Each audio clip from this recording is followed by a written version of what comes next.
Hi, I'm Maris. My brother once threw cake at me while I was coding the AI that saved our family business.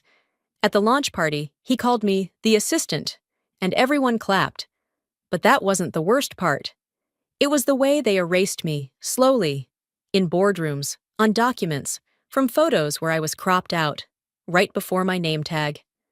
I built the backbone of our company while they planned photo ops, and the moment they took credit was the moment I started taking everything back. Ever been written out of your own story? It was a Thursday morning in South Lake Union. The sun was still low, casting long, polite shadows across the co-working space we'd borrowed for our product demo. The room smelled faintly of burnt coffee and fresh carpet glue. I'd arrived early, as always. My laptop was already open, code streaming down the screen like rainfall. I was tightening the back-end predictive model for one final run. Torin breezed in just before the investors. His laugh arrived first, bouncing off the glass walls before he did. Always too loud. Always timed like a stage cue. "Morning, little sis," he called out, slapping a paper plate onto the counter. "Look what I brought." I glanced up. Cake. Red velvet. His favorite. "We still celebrating?" I asked without turning. "Joint birthday week, remember?" He grinned. "Don't act like you forgot." I hadn't forgotten. I just hadn't expected anyone else to remember mine. He cut a generous slice and walked over, balancing it like a circus act. I shifted slightly to the left to avoid the frosting, but Torin, in true Torin fashion, flicked it at me. Not hard, more like a lopsided toss. The corner of the cake landed squarely on my keyboard, icing smearing across my wrist. The room laughed. Torin laughed. I did not. Instead, I reached for a napkin, dabbed my glasses clean, and silently removed the cake from the keys. The keyboard was still responsive. Good. No time for malfunctions.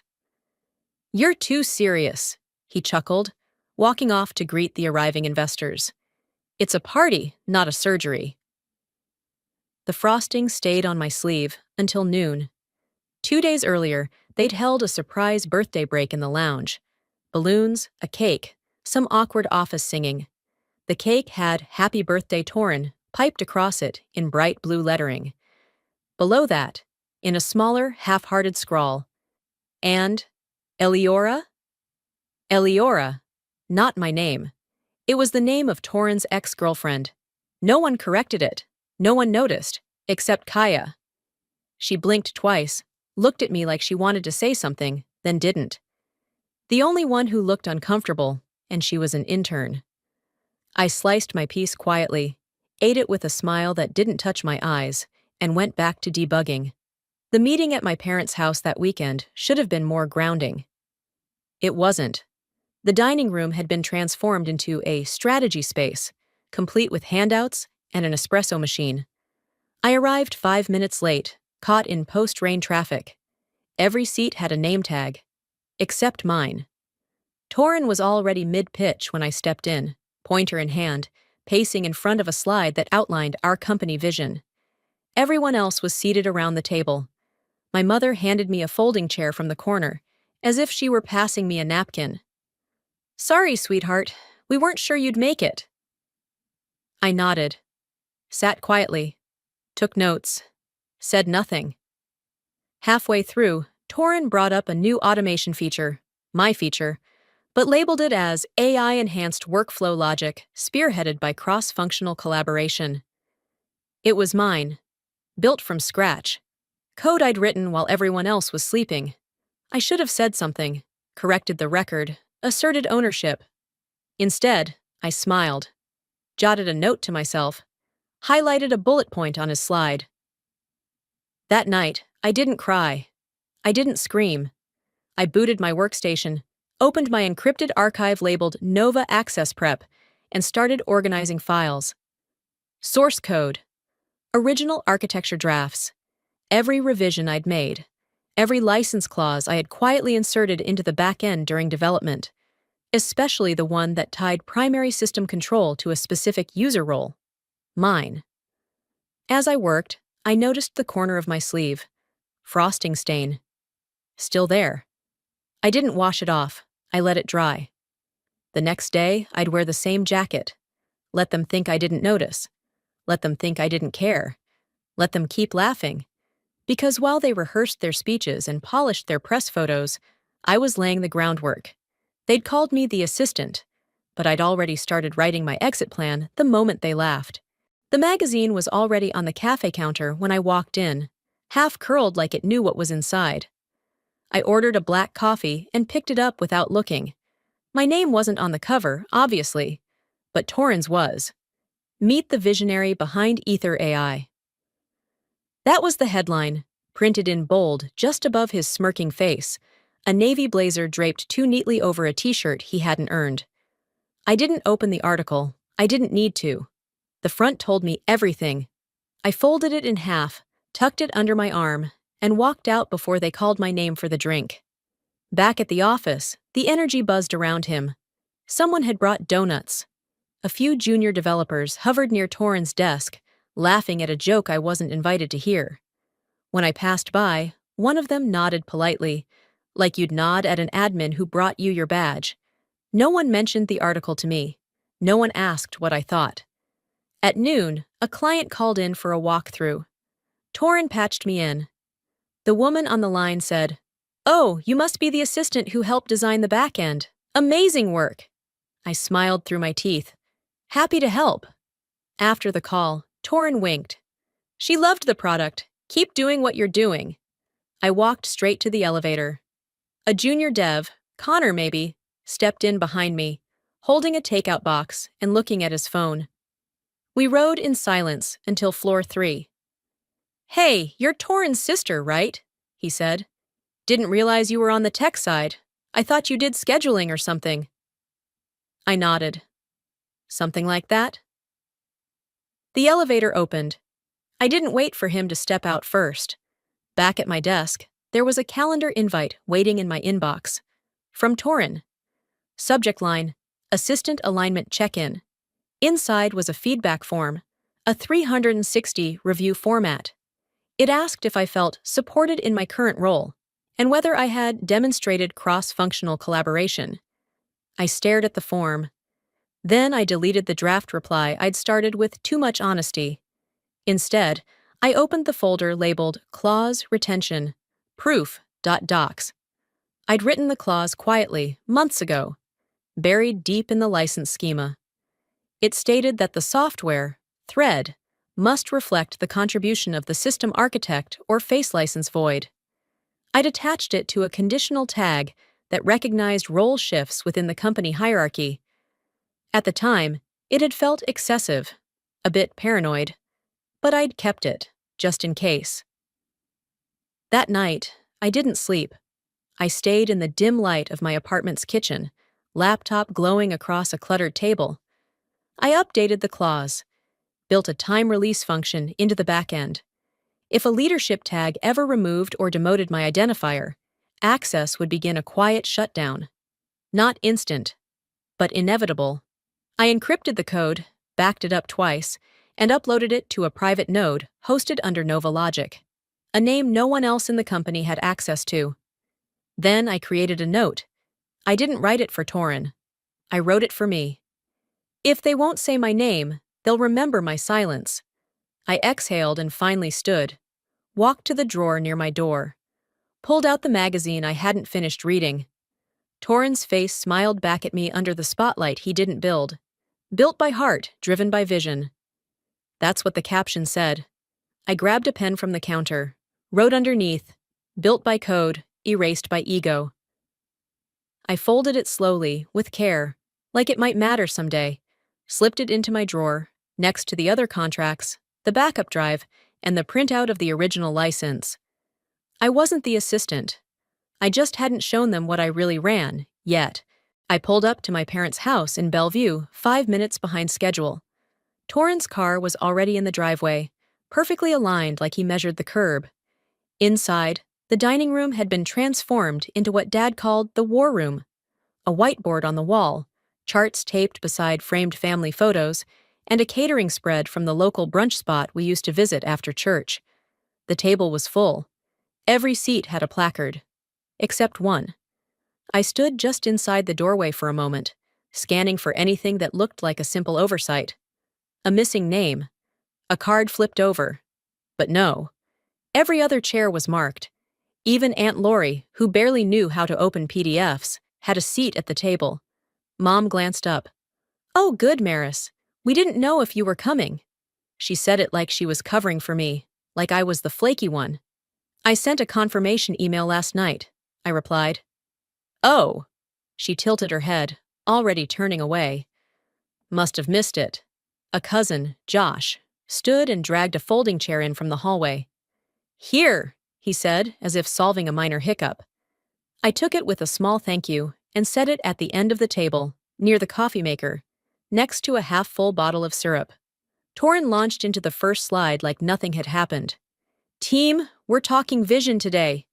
He was dressed for a photo shoot, sleeves slightly rolled, no tie, like someone trying to look relaxed on purpose. His voice filled the room. I kept quiet, pen in hand, jotting down half the ideas I'd originally written in last month's system optimization memo. Torrin presented them as collaborative efforts and new strategic pivots. The language was slick. Almost none of it was new.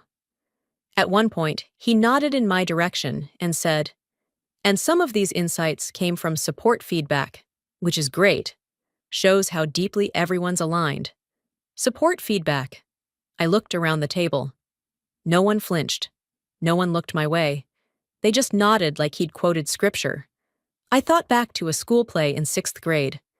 I'd built the entire backdrop, painted trees, stars, even designed the props. My name wasn't in the program. Torrin had the lead role. No one noticed I wasn't listed, and when I told my parents, Mom said, "Sweetheart, what matters is the play went well." I had believed that, for years, that being unseen was acceptable if the thing worked. Turns out, when you play that long in the background, people forget you're real. The meeting ran another 40 minutes. No one asked for my opinion. Not once. When it ended, people mingled around the table, filling their plates again, asking Torrin questions about timelines and rollout ideas. I stepped out into the hallway, retrieved my jacket from the coat rack, and left without saying goodbye. The air outside was warmer than I expected. I walked 3 blocks before I realized I still had the notepad in my hand. Instead of heading straight home, I ducked into a small cafe tucked between a bookstore and a yoga studio. The place smelled like vanilla and paper. I ordered a tea, sat by the window, and flipped open to the last page of notes. Beneath my scribbled diagrams, I wrote, "Next time they look for a seat with my name on it, there won't be one." I sat with that sentence for a while. It didn't sting, not like before. It felt still. I took a sip of tea just as my phone buzzed. Calendar alert. Thread internal rebrand review, led by Torrin. I smiled for the first time that day. "They can keep the table," I murmured. "I'm redrawing the map." The office was silent, except for the hum of the HVAC and the occasional creak of the floor beneath my chair. Everyone else had left hours ago. Torrin's blazer still hung on the back of his chair across the open layout, like a stand-in for presents. I didn't need it. His fingerprints were already all over what I'd just found. I had been running a final check before sending a proposal package to one of our major clients. Thread's performance projections, cross-market optimizations, my formula, my structure, my language. But when I opened the shared folder, the final PDF bore a different title page. Vision Expansion Proposal, authored by Torrin Delka. I didn't react, not visibly. My jaw didn't clench, my breath didn't catch. I simply opened a second window and pulled up my original document. Same file name, same structure. Metadata showed I had authored the first version a week ago. Torrin had simply opened it, deleted the header, and replaced it with his name. He didn't even bother to change the font. I took a screenshot, then another showing the version history, and another of the time-stamped logs. I compiled them in a folder I named Thread, Truth, Stack, and copied it to 2 encrypted drives. one to stay on my work laptop, one for the NovaLogic private archive. It wasn't rage I felt, it was a click, like something I'd already known finally sliding into place.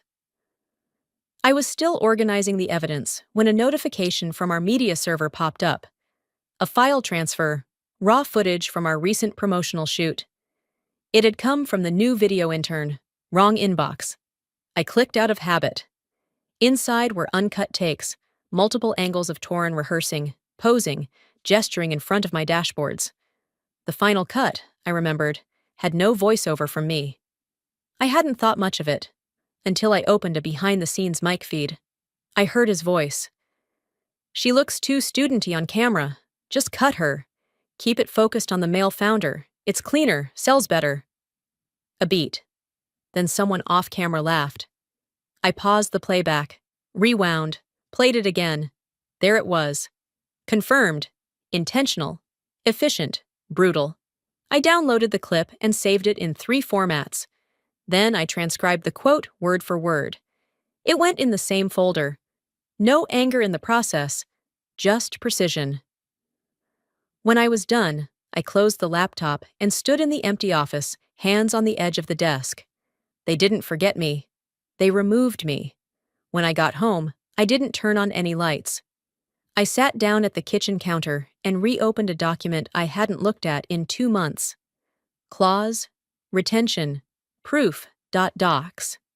It was a licensing clause I had embedded into the architecture of Thread before we'd even finished the first prototype. Buried deep in the software stack, it required that any public or legal attribution of Thread's design include the name of its architect, or else the license would automatically enter review status, voidable within 14 days. A legal tripwire. I updated the clause, adjusted the condition to align with Torin's new founder-only branding campaign, and re-signed it using my digital key. Then I re-encrypted the document and uploaded the fresh version into NovaLogic's master contract archive. I went to bed not angry, but exact. By morning, I didn't say a word about what I'd discovered. Instead, I bought coffee for the intern and thanked her for sending over the raw media. She blinked, unsure what she'd done, but smiled and said, "Anytime." I told her she'd be getting a project lead soon. She didn't know what that meant yet. Then I drafted a memo to legal and HR. Just a simple 1-line subject line. Attribution review request. Per clause 4.3. Inside, I included the screenshots, the metadata, the video clip link, and the transcription. No commentary, just facts. I hit send. Watched the email disappear from my outbox. A few minutes later, I walked outside. The skies were darker than usual, clouds building overhead. Thunder rumbled in the distance, rare for a June morning in Seattle. I stood at the edge of the sidewalk, just listening. "You cut me from the video," I said quietly, pulling my coat tighter. "Let's see how you cut legal consequences." The office was quiet when I arrived, just the low hum of servers and the filtered light of an overcast morning. I passed Torin's door on the way to my desk, muffled laughter leaking through the gap beneath. His voice, unmistakable, rode the tail end of a joke that someone in there found hilarious. I didn't pause, just kept walking. My laptop lit up as I settled in, the familiar interface of our project sync system flashing alive. A new Slack notification blinked in the corner. Dev Vision thread updated. I clicked it open without thinking. The first message was from Torin. "Let's stick with calling her assistant for external docs. Keeps the narrative clean." Someone responded with a GIF, one of those smug 90s sitcom characters raising a toast. Captioned, "Behind every great man." I stared at it. Not because I was surprised, but because I finally stopped pretending I could still be. I didn't reply. Instead, I took screenshots, saved the thread in a local folder, then in another, then on a USB that I labeled Paper Trail Media Threads. You'd think I was paranoid, but paranoia is just strategy with receipts. Later that morning, we had a media team sync. Torin led it, of course. He was in rare form, buttoned up but breezy, like a politician halfway into a campaign. He announced our upcoming press tour, calling it The Future of Marketing, Powered by One Vision. One Vision. He turned to me and smiled that camera-trained smile. And with the help of our brilliant lead system liaison, everything's running smoother than ever. Liaison, not engineer, not founder, not architect. I nodded. Quiet. Not frozen, just focused. While Torin fielded questions, I updated a file on my desktop. A simple Excel sheet with 2 tabs, misattributions and timeline evidence. Every time I got renamed, cropped, or recategorized, I logged it. After the meeting, I returned to my desk. Everyone filtered back to their corners. I sat down and found something stuck to my keyboard. A yellow sticky note, slightly bent at the corner. Thank you for building it. I see you. Kaya. I stared at it longer than I should have. It wasn't dramatic, wasn't even neat handwriting, but it was the first thing in weeks that cracked something open inside me. I didn't cry, but I blinked harder than necessary before tucking the note into the drawer where I kept my passcode notebook and backup drive, right next to the NovaLogic folder. That afternoon, I rewrote the licensing protocol. This time, I added a clause specifically addressing misattribution. If marketing collateral continued to omit correct attribution, a key module in the thread framework would begin self-limiting access to core adaptive data. Not instantly, just enough to cause questions. I labeled the new zip archive. Final phase, soft break, ready.zip. Then I encrypted it, timestamped it, and uploaded a backup to NovaLogic's offsite server, tagged under my private key.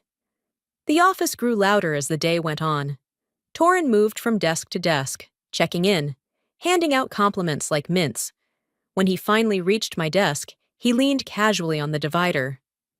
"Big day tomorrow," he said. "You ready, champ?" I looked up at him, steady. "I'm more ready than you think." He smirked, oblivious, and moved on. Behind him, the office hummed. Deadlines, emails, the sound of keys clicking.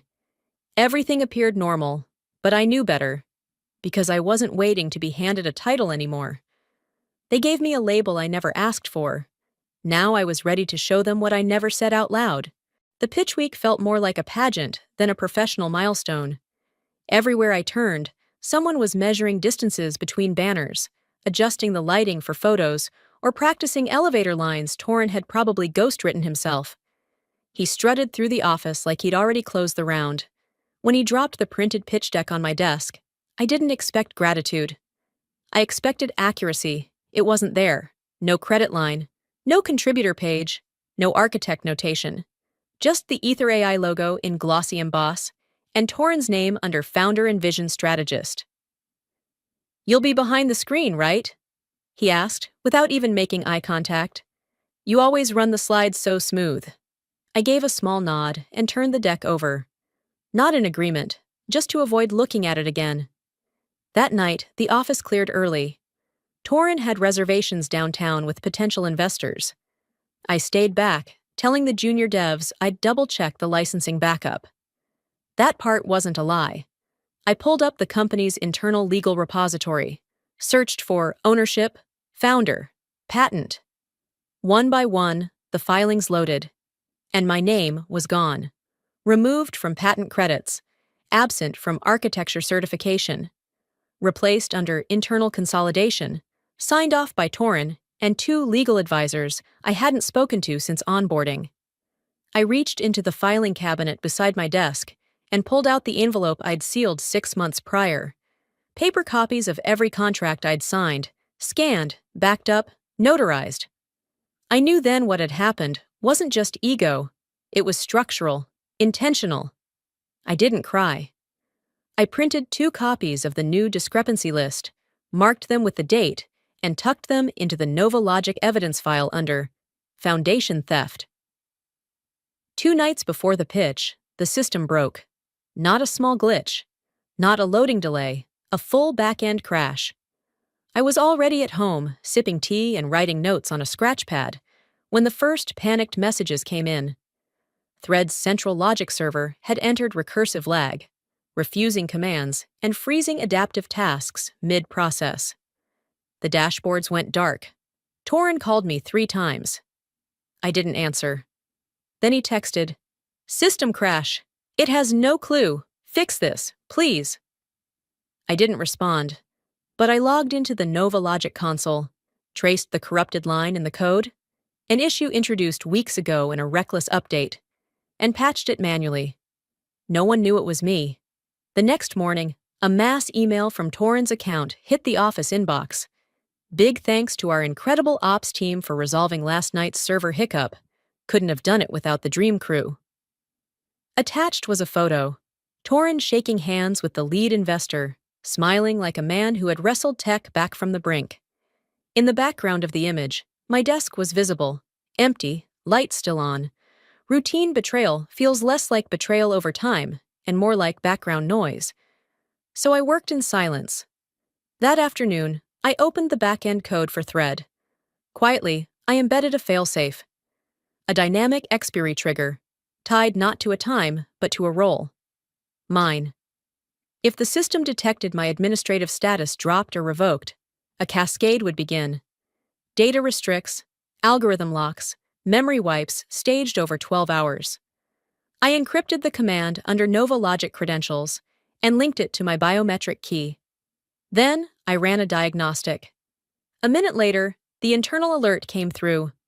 Thread system dependency, 94% tied to user. MVen. Current role, operational, active. I leaned back in my chair, watching the code blink softly. "You removed my name from the paper," I said aloud, "but not from the pulse." The rooftop sparkled in carefully curated perfection. String lights woven through modern pergolas, a jazz trio playing in the corner, like they'd been hired to make wealth feel casual.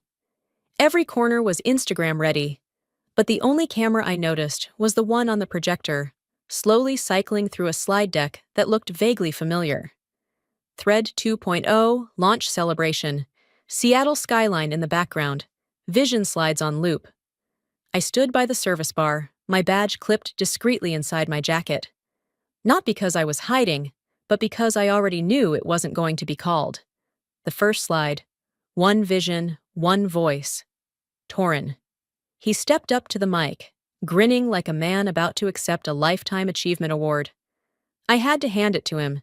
He worked a room better than most people worked a keyboard.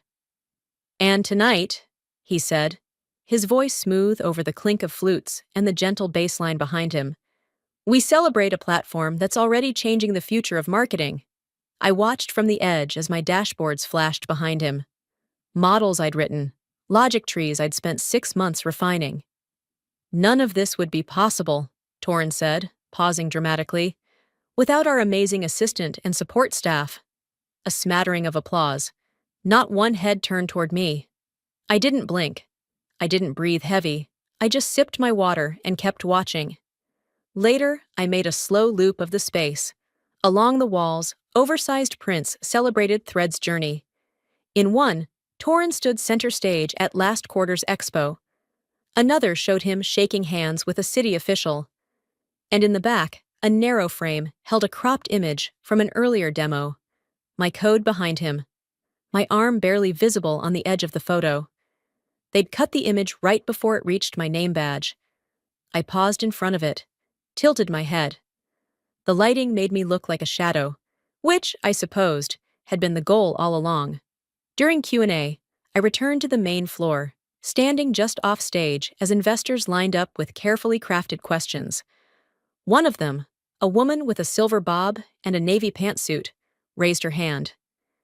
"Could you elaborate on how Thread's adaptive model handles divergent consumer behavior in split testing across regional profiles?" Torin smiled, opened his mouth, and froze.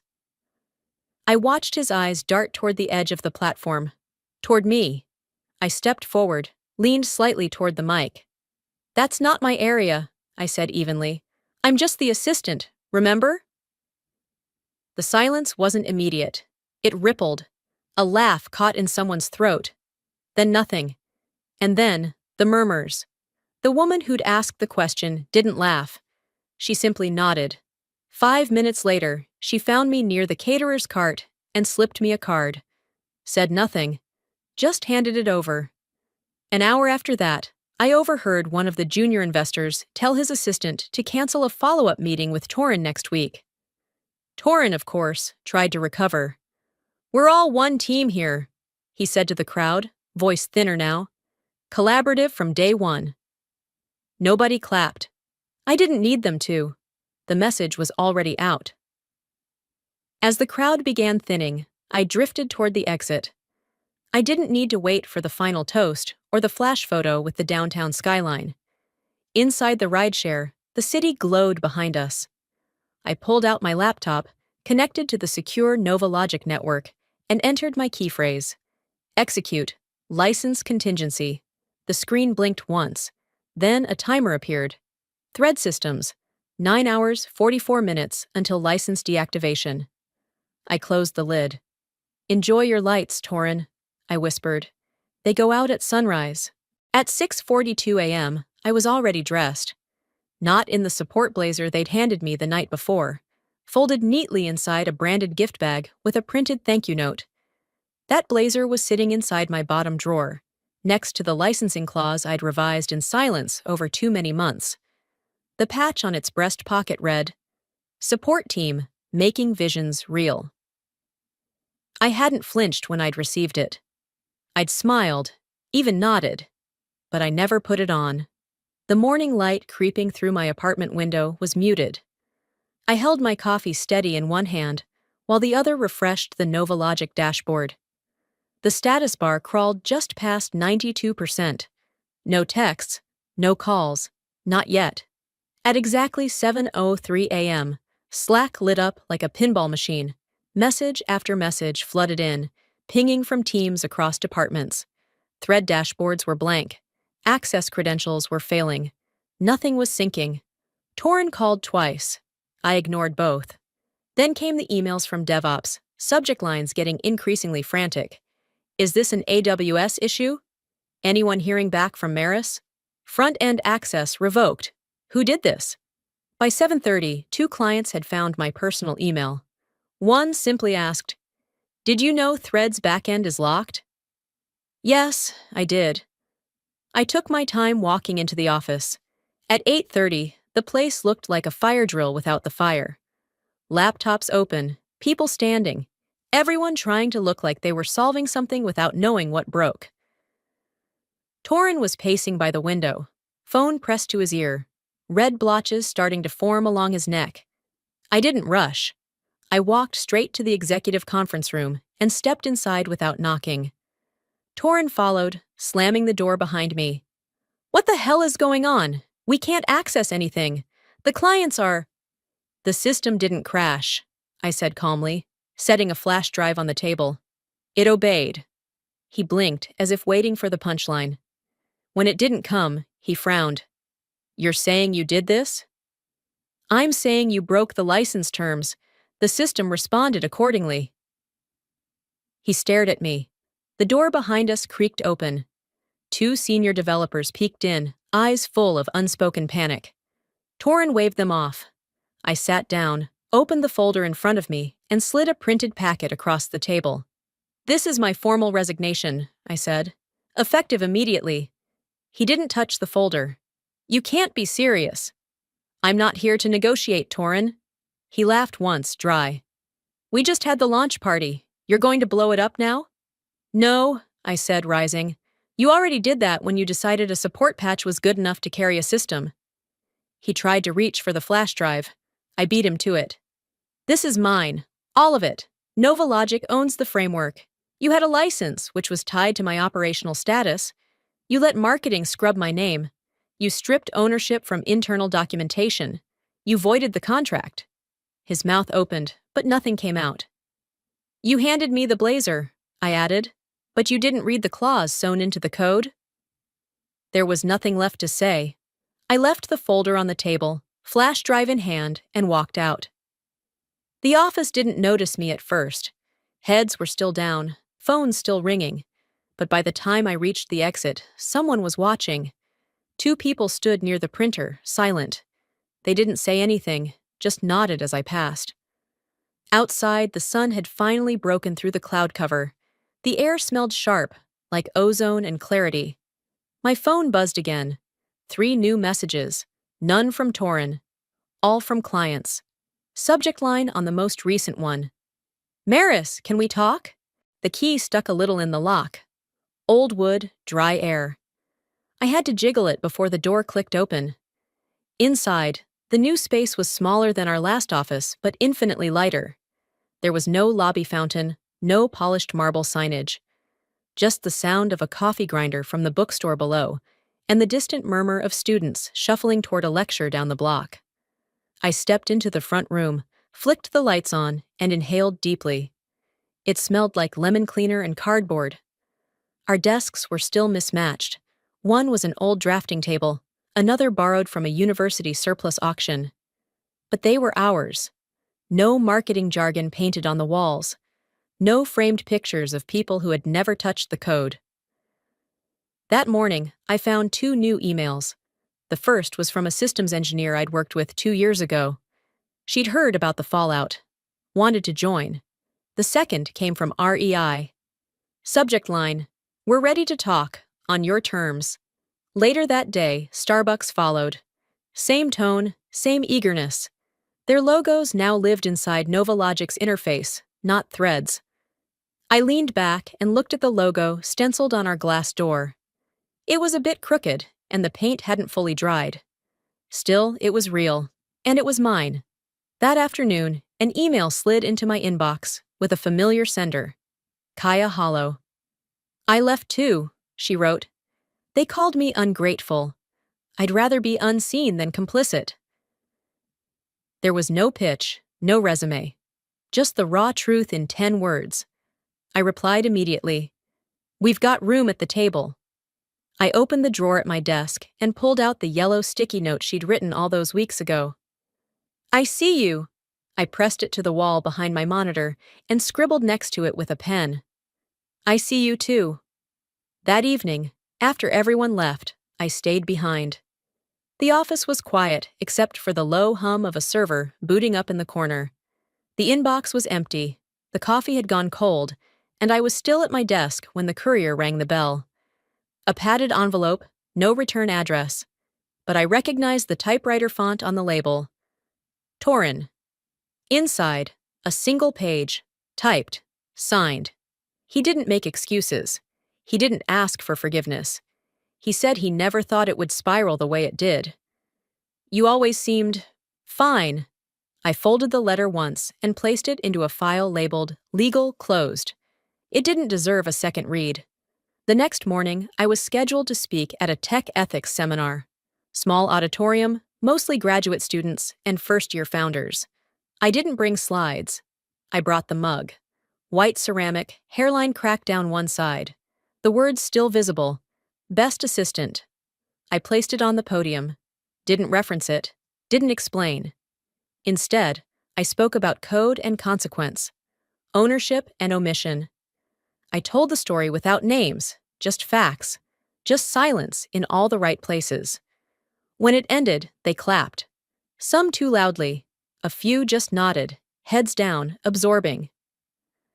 Back at the office that night, I shelved the mug next to our incorporation certificate. The view from the window didn't show Seattle anymore. No skyline, no rooftop launches, just a quiet street in Austin and a bookstore below with a cat that slept in the window display. I whispered to no one in particular. Let them keep the headlines. I kept the code. Sometimes the hardest part isn't speaking up, it's walking away. Especially when the people who silenced you are the same ones you once built your world around. But there's a strength in quiet resistance, in choosing dignity over noise, clarity over chaos. What I've learned, and what I want you to remember, is this. Recognition doesn't make your work real. Credit doesn't define your value. And silence, when chosen wisely, can be the loudest truth in the room. If you've ever been the one behind the curtain, the one who made things work while others took the applause, I see you. And you are not alone. Now I'd love to hear from you. Have you ever had your voice minimized? Your work erased? What did you do? And what would you do differently now? share your story in the comments. And if this story hit something deep inside you, drop a 1 in the chat, or let me know where you're watching from. If it didn't resonate, that's okay too.